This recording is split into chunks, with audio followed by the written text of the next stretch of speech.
4 people, 40 minutes of total silence, behind the moon, where Earth disappears not only from sight, but from the airwaves. Many people have heard about the Artemis II mission in 2026 and how it was a success. However, sometimes in quiet discussions, a question pops up that won't go away. What if the connection broke for a reason? What if the crew ran into something that official reports only talk about in vague terms? People are starting to doubt the standard story that everything went according to plan, and nothing unusual happened. Today, we will look together at what actually happened to the Artemis II astronauts on the far side of the moon. Let's start with what many of us take for granted. The last time people set foot on the moon's surface was in December 1972. It was Apollo 17, led by Commander Eugene Cernan, along with Harrison Schmitt and Ronald Evans. Since that flight, 54 years have passed. 54 years during which we didn't send a single human being beyond low Earth orbit. Why did it happen this way? The story is quite complicated, but if you look at it calmly and step by step, it all becomes clear. After the Apollo program ended, the priorities of the United States and the rest of the world changed sharply. The Vietnam War, economic troubles, and the development of the Space Shuttle program, which was supposed to make spaceflight routine and cheap, pushed the moon into the background. It was as if we decided that since we had already been there, we could focus on the space around Earth and the International Space Station. But here is the strange thing. The longer we stayed in Earth's orbit, the clearer it became that the moon is not just a rock in the sky, but a real scientific and strategic base for the future. In 2009, NASA announced a new program called Constellation. It was supposed to return humans to the moon by 2020. However, this program also faced budget cuts and was eventually closed in 2010. In its place came the Artemis program, named after Apollo's twin sister in Greek mythology. The idea was simple and bold at the same time. Not just to repeat what was done in the 60s and 70s, but to build a lasting, long-term infrastructure on and around the moon. According to calculations led by Bill Nelson, the current NASA administrator, and his predecessor Jim Bridenstine, we needed to learn how to live and work there for months, not just land a person. Why now? Because the technology is finally ready. The Space Launch System, or SLS, a heavy lift rocket developed by NASA along with Boeing and Northrop Grumman, can carry loads into orbit that people in the 70s could only dream of. The Orion capsule, built by Lockheed Martin, is equipped with the most modern life support, heat shielding, and navigation systems. These allow for a free return trajectory, meaning that even if the engines fail, the ship will return to Earth on its own using gravity. But let's look at this a bit closer. The first stage of the Artemis program was Artemis I, an uncrewed test flight in 2022. Back then, Orion successfully flew around the moon, checked all its systems, and came back. The next logical step was Artemis II, the first crewed flight with a crew of 4 people. The goal was clearly stated: to test how all systems work in real deep space, perform scientific measurements, and, most importantly, prove that humans can safely stay outside Earth's protective magnetic field for 10 days. Why exactly 10 days? Because that is how long it takes to complete the loop around the moon on the chosen path, from launch to splashdown. This is not a random number. It was chosen to give engineers enough data without putting the crew at too much risk from staying in a radiation environment for too long. However, in reality, it's not as simple as it seems at first glance.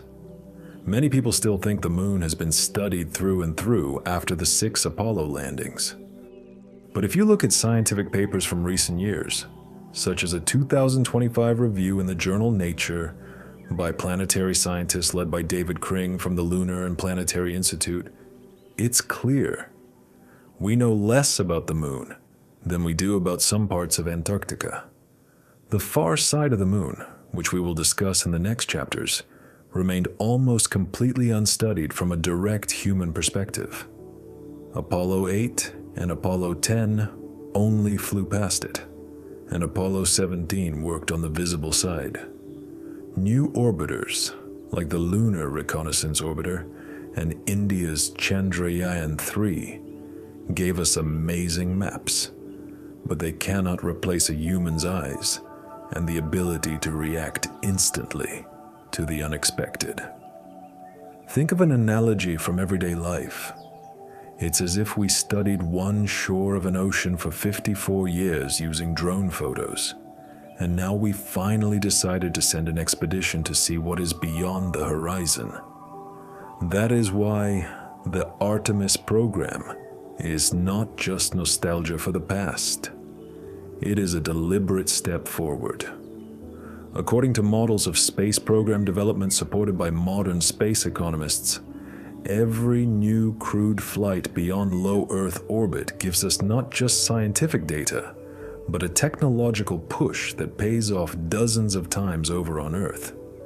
New materials, navigation systems, and medical protocols. All of this has already started working for future Artemis III missions and beyond. We are currently at a very interesting moment in history. In 2026, when Artemis II launched, international cooperation reached a new level. The European Space Agency provided the service module for Orion, Canada provided a robotic arm and 1 crew member, while Japan and the United Arab Emirates took part in the scientific program.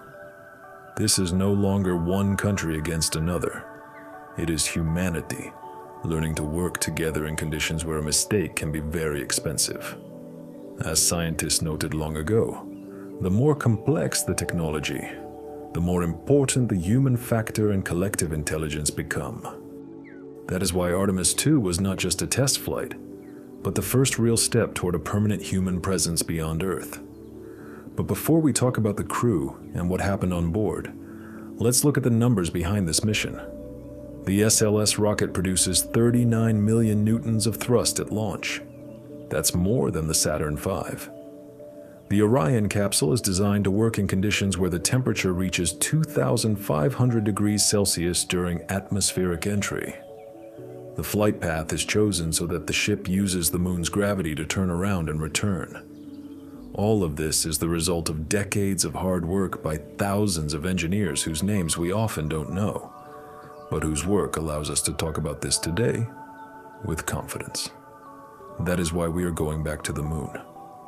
Not because we are bored on Earth, not because we want to set a new record, but because it is the natural next step in our shared drive to understand the universe and our place in it. And it is in this context that we can now move on to who exactly went on this flight and what happened when they reached the far side of the moon. But we will cover that in the next chapter. Chapter 2. The Crew of Artemis. 2. 4 people who went the furthest. Let's now move on to the people who were on board Orion during those 40 minutes of total silence. 4 people. 4 very different characters. 4 life stories that met at one point, in the cabin of a spacecraft going behind the moon. This is not just a list of names. These are the 4 people who became the furthest representatives of humanity in the last 54 years. To understand what happened to them on the far side, we first need to know who they are, why they were chosen, and how they prepared for the moment when Earth would disappear from the radio. Let's start with the mission commander, Reed Wiseman.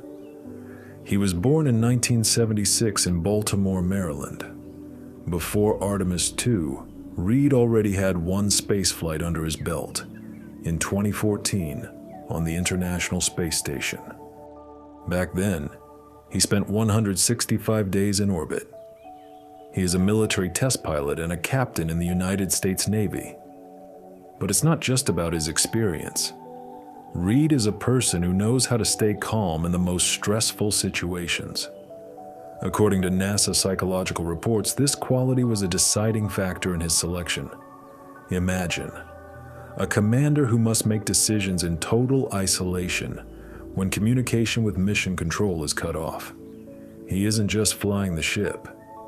He is responsible for making sure every crew member feels like part of a team, even when their whole world shrinks to the size of the Orion cabin. The second crew member was the pilot, Victor Glover. He was born in 1977 in Pomona, California. Victor is also a military pilot and a captain in the Navy. His first flight was in 2020.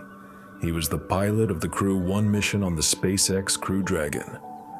He spent 168 days on the ISS. Victor became the first African-American astronaut to complete a long-term mission on the station. But for us, something else is important. Victor is someone who thinks deeply about the meaning of spaceflight. In interviews, he often talked about how seeing Earth from space changes your view of humanity. This quality helped him prepare for the moment when Earth would disappear from view. Let's try a thought experiment. Imagine you are Victor Glover. You just finished the move to head toward the moon. The ship is flying. And you know that in a few days, there will be a moment when radio signals simply cannot get around the lunar sphere. How will you support the team in that silence? Victor prepared for this not just technically, but mentally. The third member was Christina Koch. She was born in 1979 in Greenville, North Carolina. Christina holds the record for the longest single spaceflight by a woman. In 2019 to 2020, she spent 328 days on the ISS. This was the longest flight by a woman in history at that time.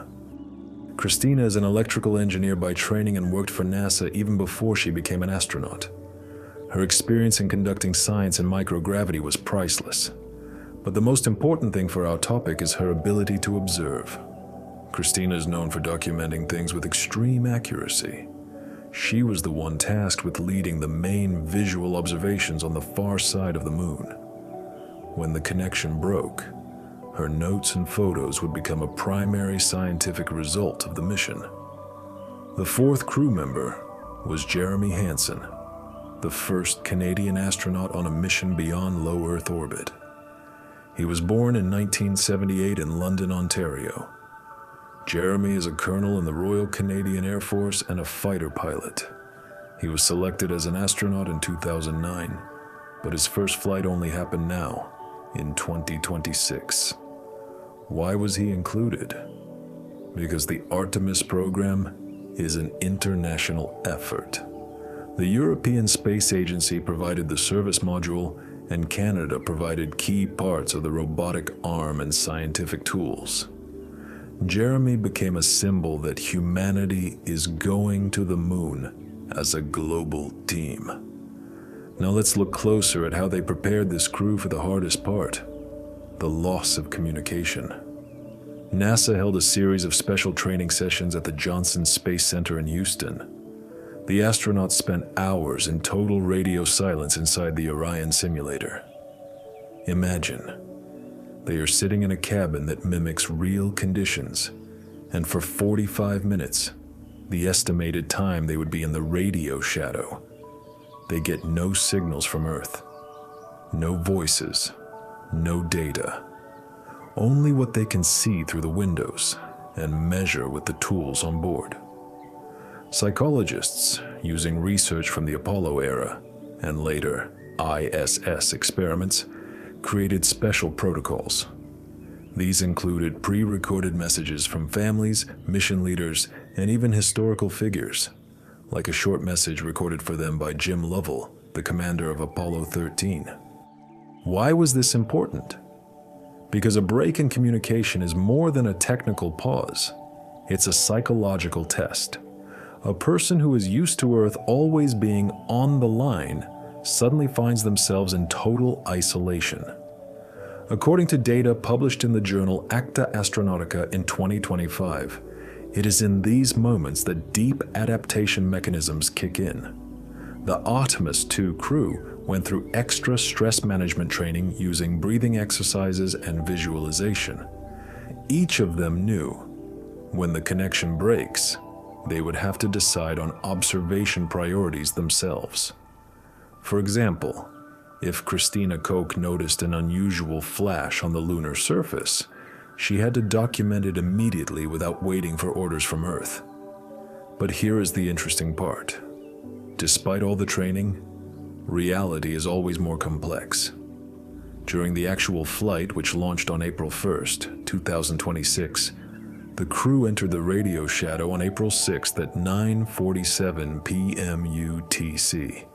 The distance from Earth at that moment was 406,773 kilometers, an absolute record for a crewed flight. In those minutes, each of the 4 astronauts experienced something very personal. Reed Wiseman later said at a press conference that he felt a huge weight of responsibility because he was the commander at a time when no one on Earth could help him. Victor Glover described it as a feeling of freedom mixed with deep loneliness. Christina Koch focused on the science. She kept a continuous video log. Jeremy Hansen, representing Canada, noted that in those minutes, he felt very strongly that we are all part of one humanity. Let's do another thought experiment to understand their state. Imagine you are in a small room with no windows. Outside the wall is infinite space. You know that outside there is nothing that can help you. No signal, no voices of friends, no news. Just you, your 3 companions, and the instruments. How would you act? Would you talk more to fill the silence? Or would you become more focused and quiet? These are the questions psychologists asked the crew during training. Their answers became the basis for future missions where communication breaks will last for hours or even days. According to studies done in 2025 at the University of Colorado's Space Medicine Lab, long isolation in deep space causes changes in how the brain processes information.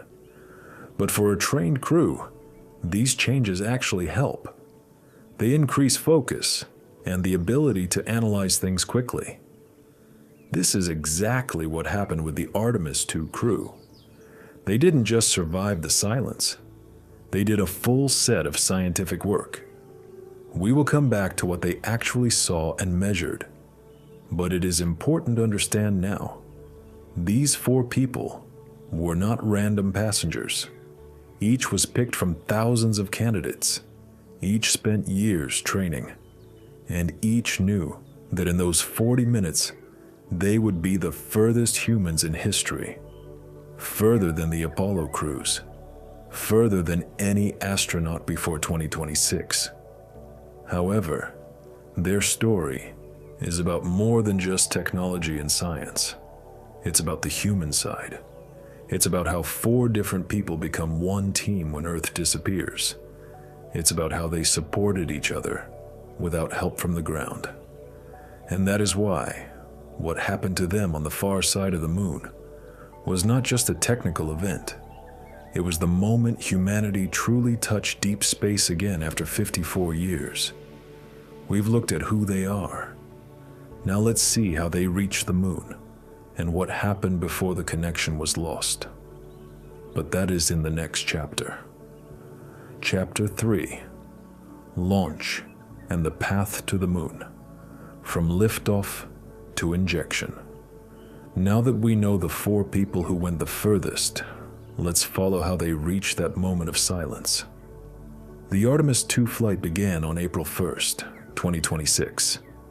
This was not just a launch. It was the moment humanity, after 54 years of waiting, sent people into deep space again. To understand what happened later on the far side, we need to look at every step. from the launch pad to entering the radio shadow.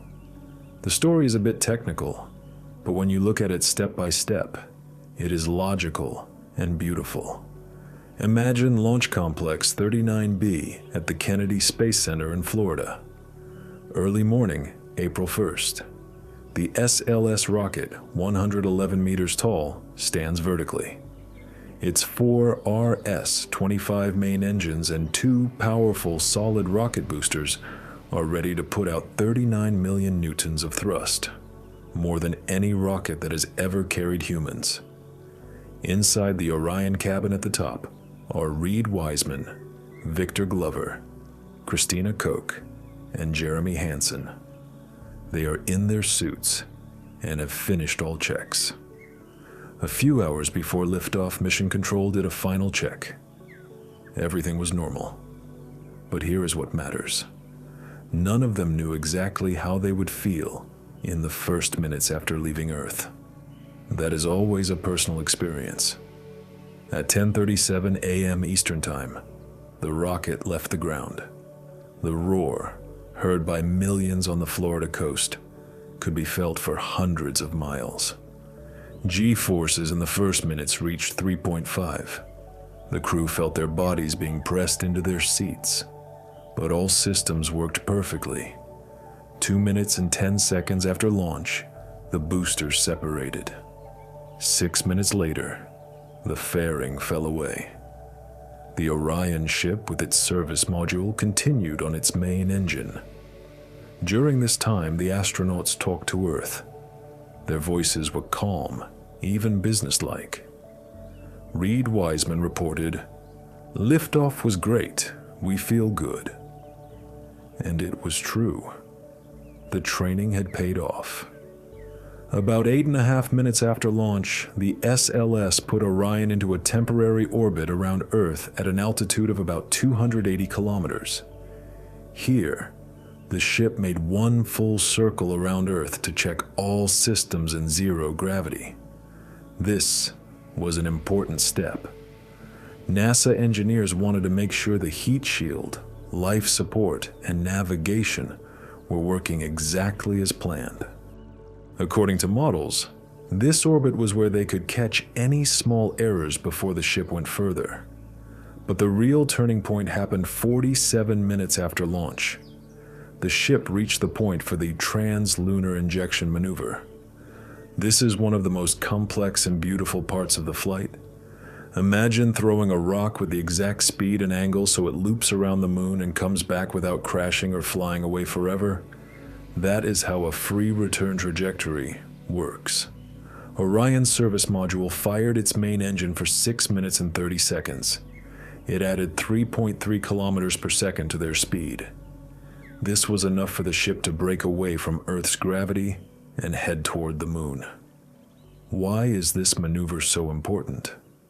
Because after it, there's no turning back in the usual way. The ship is now on a calculated path accurate to within a few meters. Even if the main engine failed, the gravity of the moon and Earth would bring Orion home. This path is what allowed the crew to stay calm during the communication break. The engineers knew the ship would return regardless. Now let's see what was happening on board in those first hours. The crew took off their suits and moved into zero gravity mode. Christina Koch immediately started checking the scientific tools. Victor Glover recorded a video for students, showing how water drops float and how Earth looks from the window. Reed Wiseman coordinated the onboard experiments. Jeremy Hansen was in charge of talking with Canadian colleagues. The mood was focused but very human. They joked and talked, but everyone knew they had a few days of travel ahead. And then the moment of silence. The trip to the moon took about 3.5 days. The ship flew at an average speed of about 1 kilometer per second relative to Earth. The distance grew. A day after launch, they were further away than any crewed ship in 54 years. Earth in the window grew smaller. First, it filled the view. Then it became a blue ball, and then a bright dot. This slow shrinking made a big impact on the astronauts. Victor Glover later said he felt very strongly how much we all depend on our home planet. However, the most interesting part started when the ship reached the point where the moon's gravity becomes stronger than Earth's. This happened about a day before they swung around. Orion entered the moon's sphere of influence. Here, gravity changed, and the ship began to speed up toward the moon. The crew did a small path correction, only a few meters per second, but it was necessary to pass precisely over the far side. All calculations were done on the ship's computer, but confirmed by Earth. The connection was still there.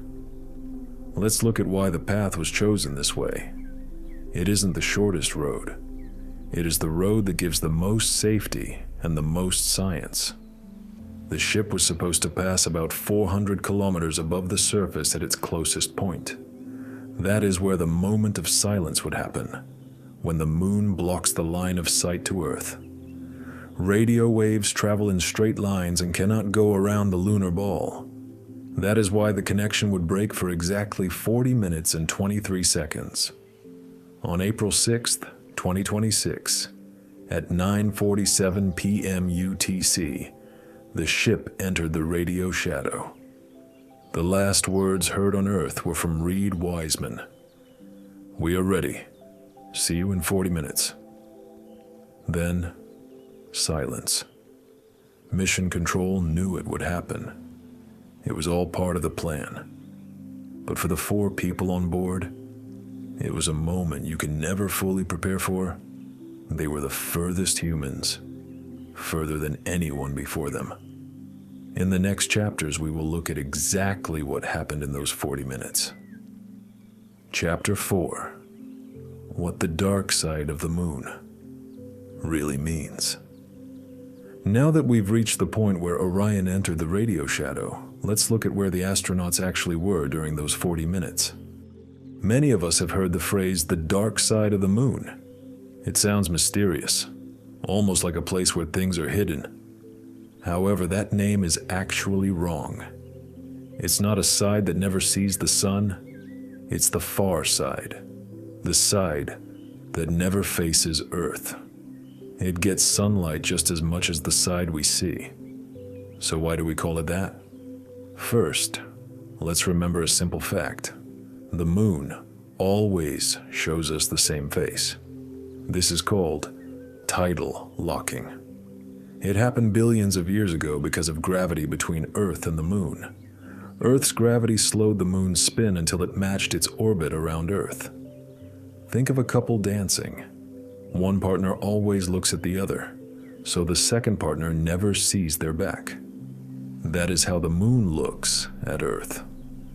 We always see about 41% of its surface, and the rest stays hidden. This is not a coincidence. It is a result of physics. However, it's not quite that simple. Because of a slight wobble called libration, we can see a bit more, about 59% in total. But the true far side stayed invisible to humans until the 20th century. The first time we saw it was in 1959 thanks to the Soviet Luna 3 probe. It flew around and sent back the first blurry photos. In 1968, the Apollo 8 crew became the first humans to see the far side with their own eyes. They said it looked very different from the side we know. More craters, fewer flat seas, and a rougher look. Imagine looking at one side of an apple your whole life, the smooth, shiny side. Then you turn it around and see the other side, rough, with bumps, and no shine. That is the far side of the moon. Why is it like that? Geologists say it's because the crust is thicker there, about 60 to 70 kilometers compared to 30 or 40 on our side. Because it was thicker, lava couldn't break through as easily to create the flat, dark seas we see on the front. Instead, the far side is covered in ancient craters and mountains. The most famous is the South Pole Aitken Basin. It is the biggest and deepest crater in the solar system, about 2,500 kilometers wide and 13 kilometers deep. According to data from India's Chandrayaan-3 and China's Chang'e-4, the rocks there are chemically different. They contain more material from deep inside the moon. These data were published in Nature in 2024. But why is the far side so important for the future? It is a natural shield against radio noise from Earth. All the radio waves we make, TV, cell phones, radar, don't reach that side. It is in a permanent radio shadow. This makes it the perfect place for future telescopes.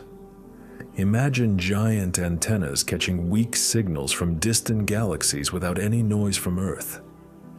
When Orion flew over this side at 400 kilometers high, the astronauts saw it for themselves in a way no one had in 54 years. Christina Koch took video and photos. They saw craters that never get direct sunlight, cold traps, where the temperature is minus 230 degrees Celsius. They watched the sun rise over the lunar horizon, creating long shadows that showed every bump on the ground. Victor Glover described it as looking at the back side of the moon. Science shows the far side isn't a place of scary secrets. It's a place that keeps the history of our solar system more clearly than our side. Artemis II was the first modern human look at this area from up close. The crew confirmed that the maps from drones were right, but their own eyes added new details. Imagine you saw Earth from only one side your whole life. Say, only Africa and Europe.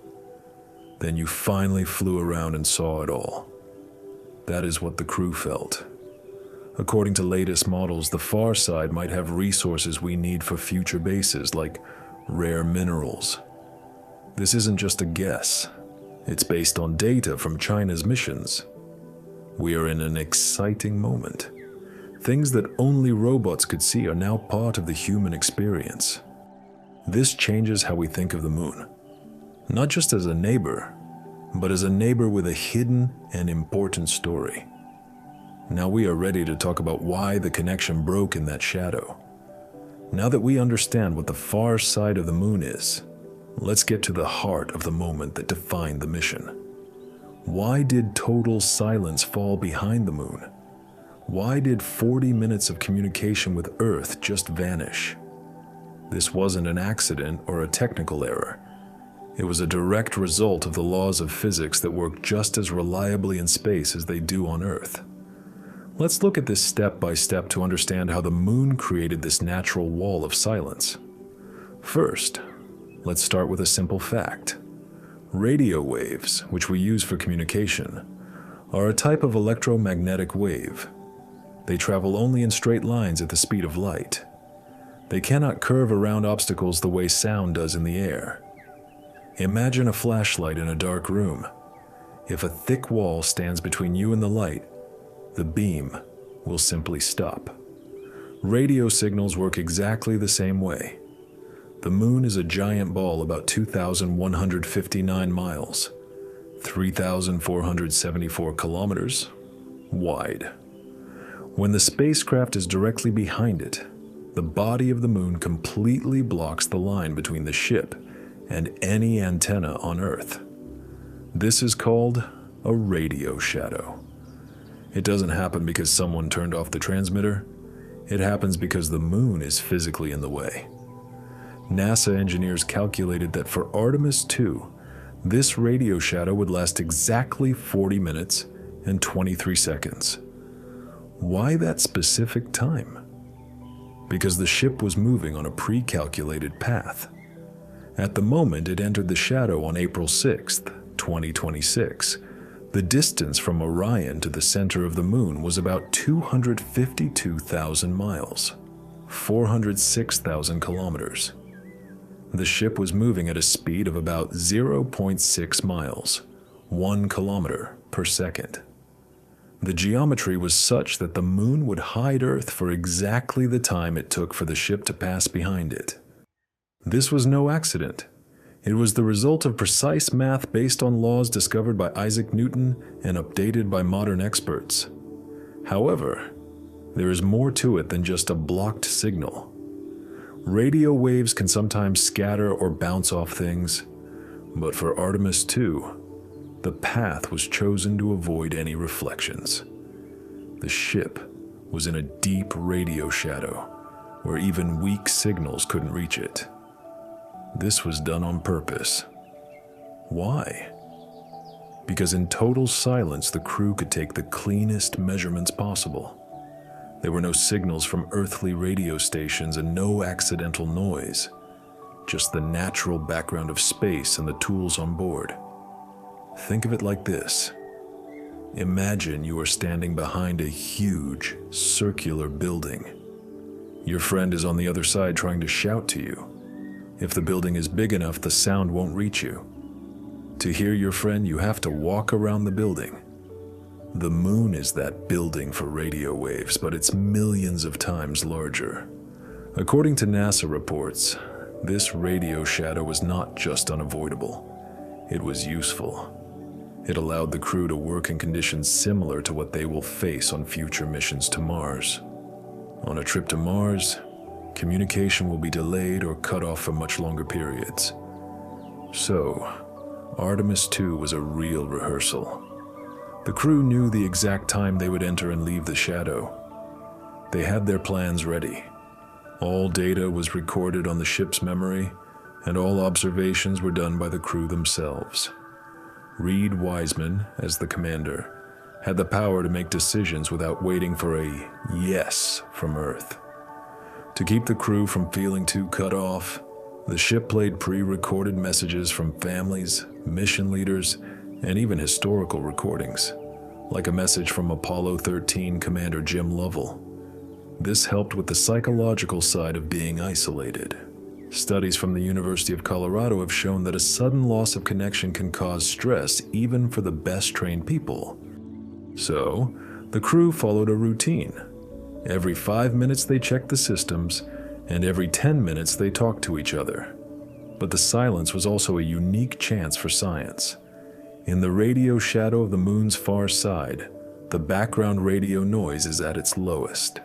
There are no TV broadcasts or cell phone signals. This is why scientists want to put radio telescopes there in the future, to catch the weakest signals from distant galaxies. The Artemis II crew used this quiet time to measure low-frequency radio waves from space. Christina Koch ran a special receiver that recorded data without any interference from Earth. When the connection broke at 9:47 p.m. UTC on April 6th, no one at Mission Control panicked. They knew that in 40 minutes and 23 seconds, Orion would come out from behind the moon, and the signal would return. The silence wasn't a mystery. It was physics. And it let the crew be truly alone with deep space for the first time in 54 years. Chapter 6. Minute by Minute. The timeline on board. Now let's look at what actually happened inside Orion during those 40 minutes. We know the timeline thanks to the ship's recorders, which saved everything automatically and sent it to Earth later. This isn't a guess. It is based on the official mission logs. Let's go through it minute by minute to see how the crew spent their time in isolation. The ship entered the radio shadow on April 6, 2026 at 9:47 p.m. UTC. The last message from Earth was received by Reed Wiseman. He said, "We are in the radio shadow. See you in 40 minutes." Then, silence. The ship was at a record-breaking distance of 406,773 kilometers from Earth. Inside the cabin, the lights were soft. The crew was wearing light flight suits, not heavy spacesuits. Everyone was calm and followed the plan. The first 5 minutes were spent checking the systems. Victor Glover checked the service module. Christina Koch turned on the science tools. Jeremy Hansen began writing in the flight log. Reed Wiseman confirmed that all life support numbers were normal. They talked briefly and their voices were calm. Christina said, "Instruments are on. Starting observation." About 10 minutes after entering the shadow, the crew began looking out the windows. The moon below looked very different from the side we see from Earth. Because the sun was at a low angle, the shadows were very long. Christina Koch recorded video and described what she saw for the recorder. "Crater so-and-so. The shadows are very long." Victor Glover took high-resolution photos using special cameras designed for low light.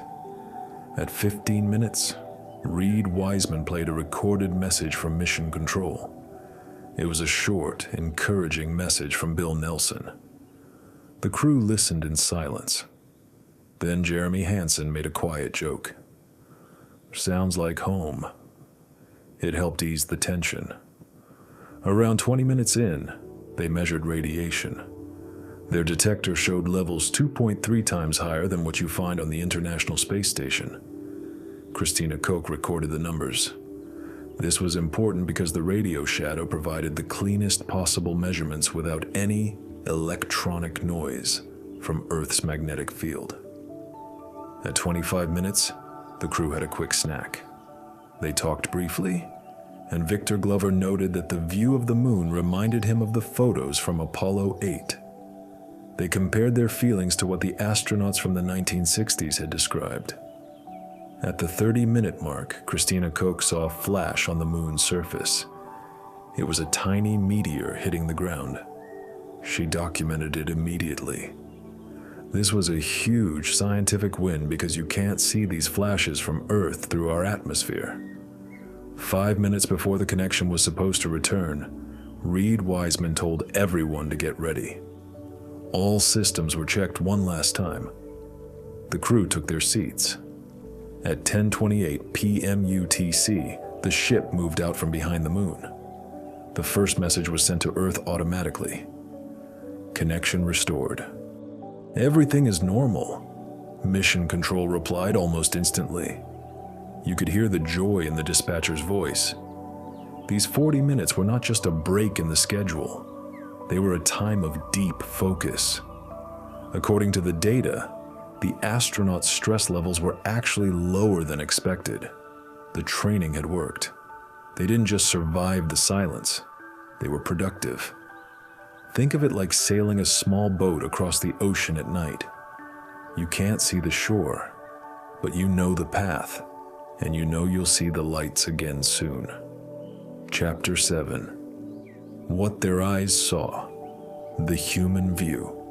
What exactly did the astronauts see with their own eyes during those 40 minutes? It's one thing to see a photo, but it's another to be there. This was the first human view of the far side in nearly 54 years. As soon as they entered the shadow, the moon appeared in a new light. The sun was hitting the surface at a low angle, making every crater and mountain stand out with incredible detail.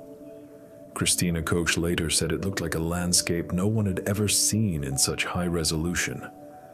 They flew over the South Pole Aitken Basin.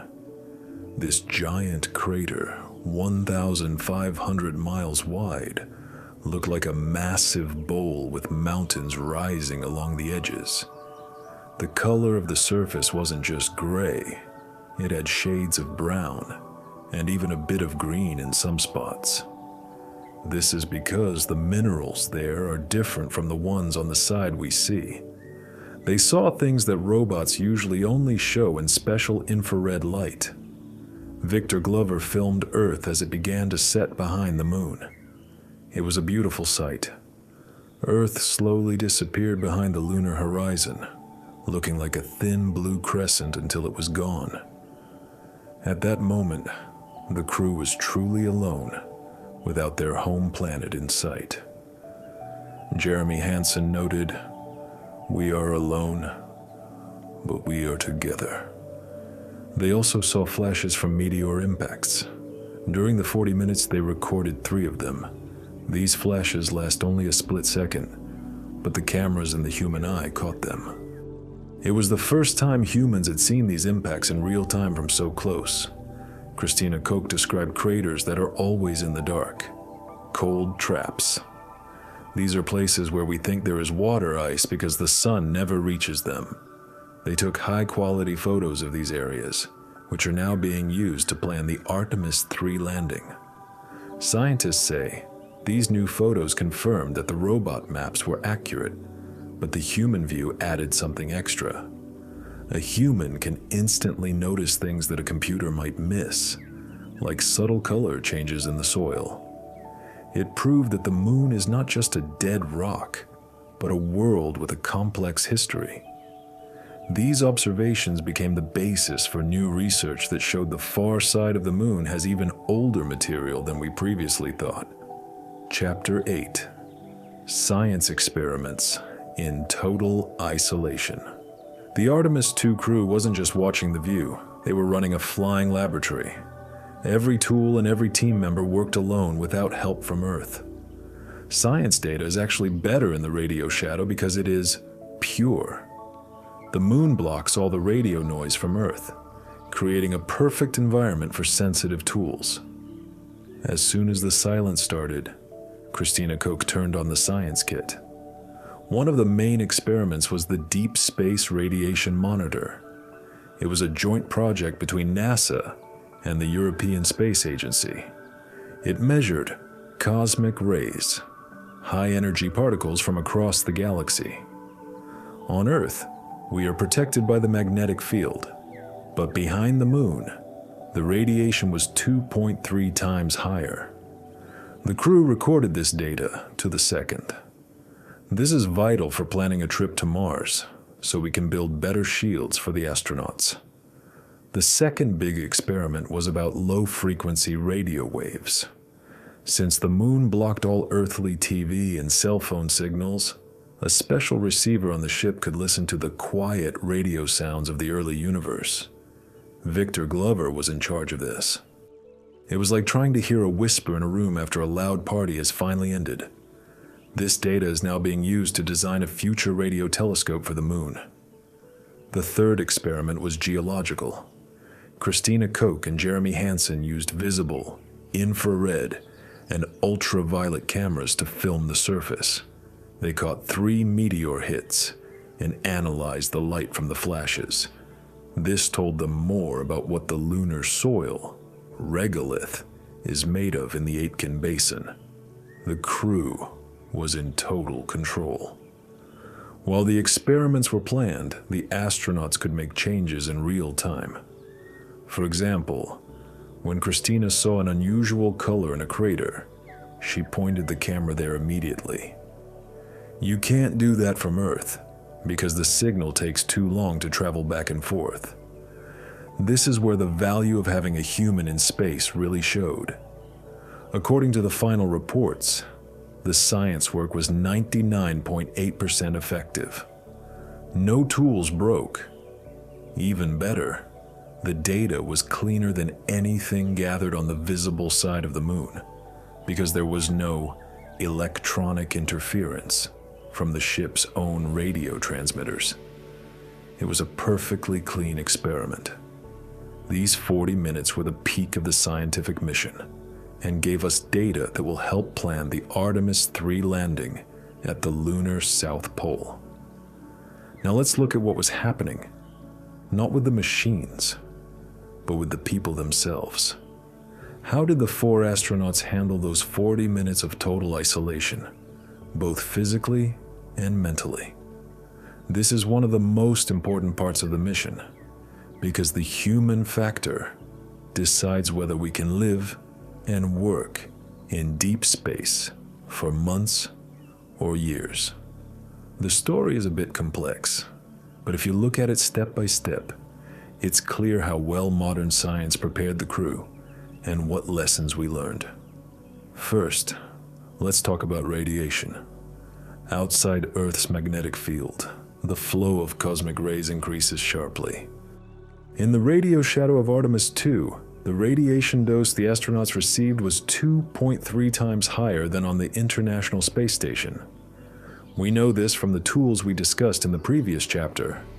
However, the spacesuits and the body of the Orion capsule provided protection.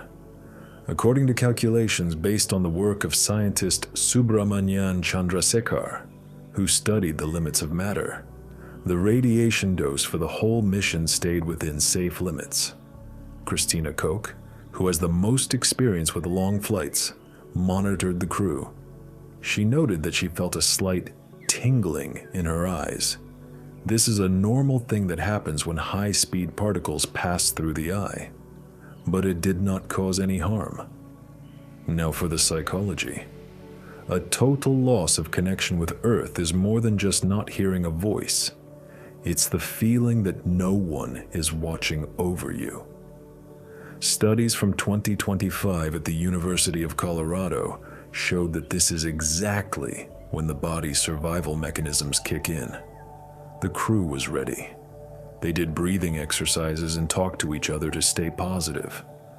Reed Wiseman later said that in the middle of the radio shadow, he felt a huge sense of responsibility, but not fear. Victor Glover described it as freedom and a deep bond with the team.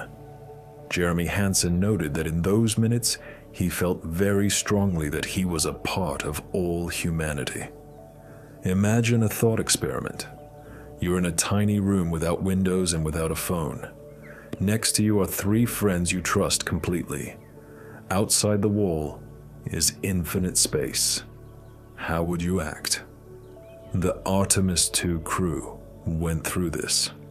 According to the records, their stress levels, measured by heart rate and stress hormones, stayed normal. The training worked. But the human factor is also about how the body handles zero gravity. Over 10 days, muscles lose strength, bones soften a bit, and fluids in the body move around. The crew did special exercises even in the radio shadow. Christina Koch set the example. They used exercise bands and a small built-in bike. Because of this, they recovered much faster after they got home than people expected. We understand now that the human factor didn't fail. Instead, it was the strongest part of the mission. 4 people didn't just survive. They worked, observed, and supported each other. It was a proof that we can go further. The radiation was safe, the psychology was under control, and their bodies stayed healthy. However, the value of this experience is bigger than just one mission. It shows that humans can do more than we think. Now let's look at how the world reacted to those 40 minutes of silence. Chapter 10. Public reaction. From excitement to rumors. Now that we've looked at the science and the people, let's see how the world reacted. This wasn't just technical news. It was an event that touched millions. From excitement to all kinds of rumors, the reaction was huge.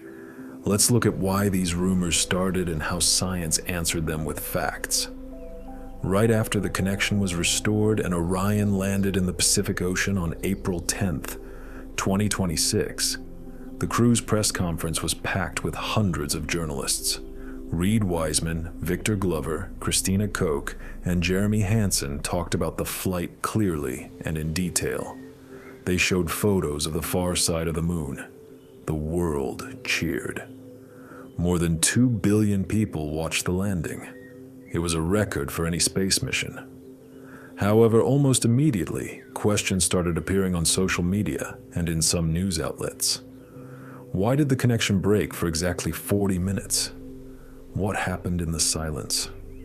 Some said the crew ran into something unusual. People began to doubt the boring story of a routine flight. But it's important to know that these rumors didn't start because NASA was hiding things. They started because of natural human curiosity. We all want to believe that space has mysteries. Those 40 minutes of silence were the perfect ground for made-up stories. NASA responded openly. Bill Nelson explained the physics of the radio shadow in simple words. He showed diagrams and talked about the rules the crew followed. Part of the ship's recordings were made public. According to the official report, Nothing unusual happened. Everything went as planned.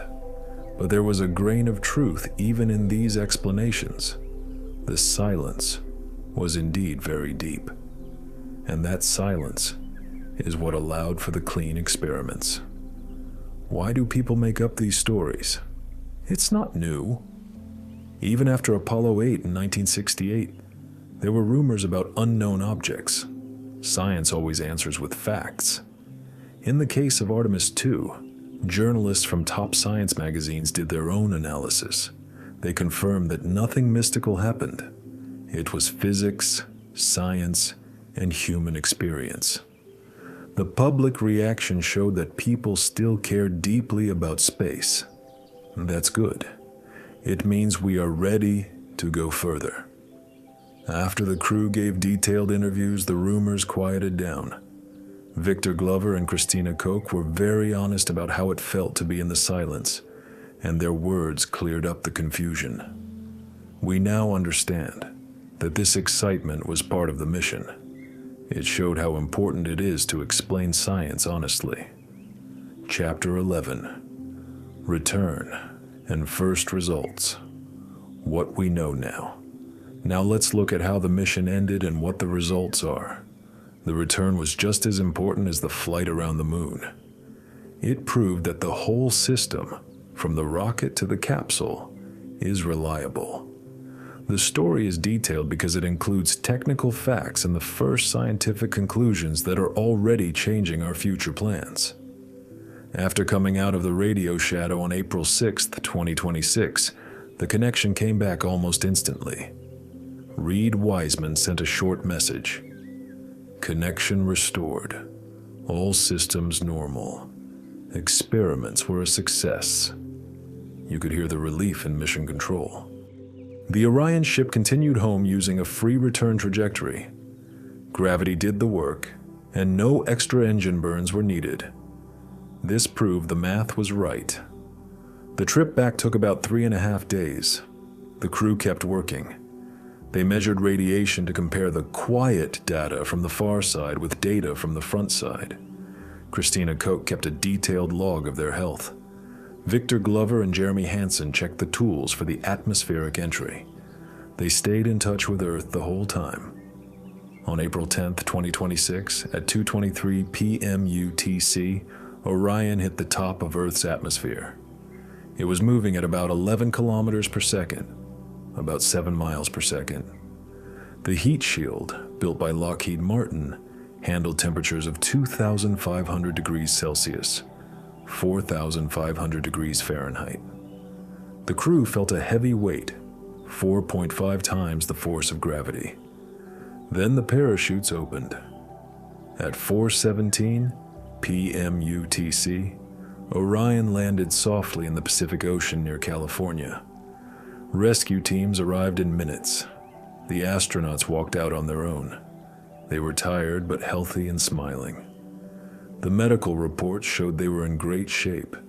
They only lost about 2% of their muscle mass, which is normal for a 10-day trip. Their psychological state was stable. The 40 minutes of silence didn't cause any long-term stress. In fact, the crew said it made them a better team. The scientific results were huge. The radiation data from the radio shadow was the cleanest ever recorded. Scientists say, this helps us plan better shields for a trip to Mars. The radio measurements also found weak signals from space that we usually can't hear because of Earth's noise. Christina Koch's photos also confirmed there is water ice in the dark craters of the South Pole. This ice can be used for water and fuel for a future base.